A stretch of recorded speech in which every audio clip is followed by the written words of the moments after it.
সবাইকে জানাই নমস্কার, গুড মর্নিং।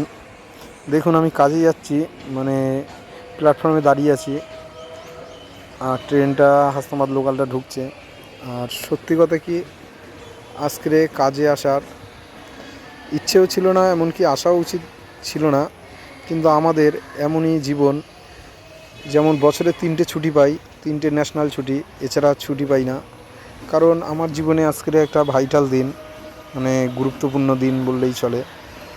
মানে আজ 9ই মে, 25শে বৈশাখ। এই দিনেই আমি আমার জীবনে, বিবাহিত জীবনে পা রেখেছিলাম। তা বন্ধুরা, সত্যি কথা, আজকের একেবারে আসার ইচ্ছাই ছিল না, তাও আসতে হলো। মনটাও খারাপ, আর বুঝতেই তো পেরেছেন কেমন লাগে। যাক, সবাই ভালো থাকবেন, সুস্থ থাকবেন, সবাইকে জানাই নমস্কার।